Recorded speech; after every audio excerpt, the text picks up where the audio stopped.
হাদি ভাই হত্যার পিছনে কারা দায়ী সেটা তো স্পেসিফিক বলা যাবে না, কিন্তু এতটুকু বলতে পারি যে এর মধ্যে পরোক্ষ প্রত্যক্ষ উভয়ভাবেই ভারত এবং আওয়ামী লীগ পন্থী সকল অ্যাক্টিভিস্টরা জড়িত আছে। কেন জড়িত আছে?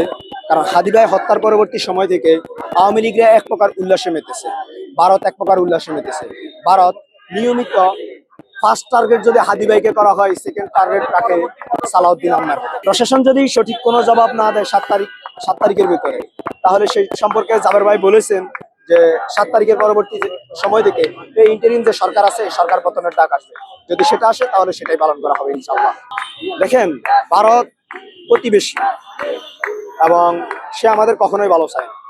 আপনি দেখবেন আপনার বাড়ির পাশের বা আপনার পাশের ফ্ল্যাটের লোকটাই আপনারা সবচেয়ে বেশি বাঁশ দেয়। তো ভারত আমাদের কখনোই ভালো চায় না। ভারত সব প্রতিদ্বন্দ্বী হতে পারে, কিন্তু ভারত আমাদের জন্য কখনোই সুখকর ছিল না।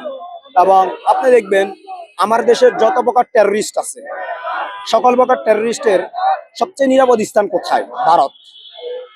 আমার দেশের যত প্রকার আওয়ামী লীগপন্থী অ্যাক্টিভিস্টরা ছিল, আওয়ামী লীগ ছিল, আওয়ামী লীগের সবচেয়ে বড় বড় মাথা ছিল, সবাই তো যায়, সবাই কোথায় মানে নিরাপদ স্থান পাইছে? অবশ্যই ভারত ভারত পাইছে। সালাউদ্দিন আহমেদ ভাই একটা কথাই বলে সবসময় যে save house of terrorist India India, এমনি তো আর বলে না।